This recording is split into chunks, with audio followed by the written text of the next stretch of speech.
بڑی جسارت کی ہے جیلمی صاحب نے، اللہ انہیں اور مجھے معاف کرے، انہیں یہ جملہ نہیں کہنا چاہیے۔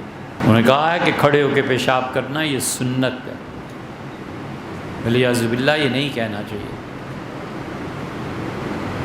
حدیث میں آیا ہے حضور صلی اللہ علیہ وسلم آئے عطا سباتۃ قوم، اور کوڑے کا ڈھیر لگا ہوا تھا اور آپ اونچے تھے، اوپر کھڑے تھے اور آپ نے کھڑے ہو کے پیشاب کیا۔ اس حدیث سے انہوں نے استدلال کیا، یہ صحیح بخاری میں بھی حدیث ہے، وغیرہ وغیرہ سب جگہ آیا کہ حضور صلی اللہ علیہ وسلم کھڑے ہو کے پیشاب۔ ام المومنین سے عائشہ رضی اللہ عنہ کہتی ہیں کہ 3 باتیں اگر تم سے کوئی کہے تو اسے کہنا تم جھوٹ بکتے ہو۔ ان میں سے ایک یہ فرمایا اگر تم میں کوئی کہے کہ حضور صلی اللہ علیہ وسلم نے کھڑے ہو کر پیشاب کیا تھا تو تم اسے کہنا کہ تم جھوٹ بکتے ہو۔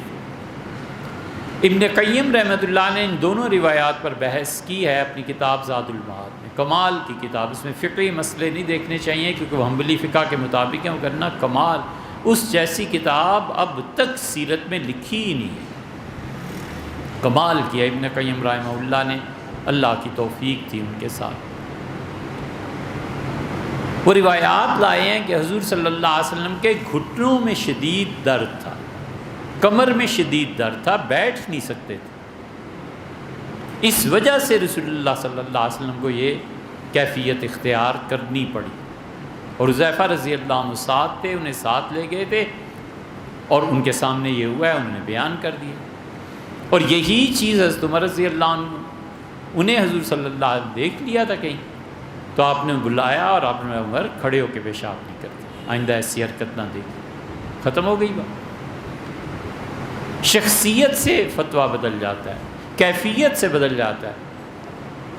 ایک بوڑھا آدمی آیا اور اسے کہا اللہ کے رسول میں روزے کی حالت میں اپنی بیوی کا بوسہ لے سکتا ہوں؟ فرمایا کوئی حرج نہیں۔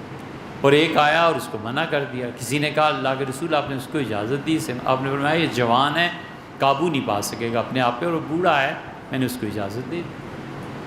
تو اس لیے فتاویٰ میں یا احادیث میں آپس میں جو ٹکراؤ بظاہر نظر آتا ہے نا، وہ ایک اور چیز ہے۔ تو آپ نے حضور اقدس صلی اللہ علیہ وسلم نے ابو قحافہ عمر رضی اللہ عنہ کے والد کو منع فرما دیا تھا، اس کی اپنی وجہ تھی۔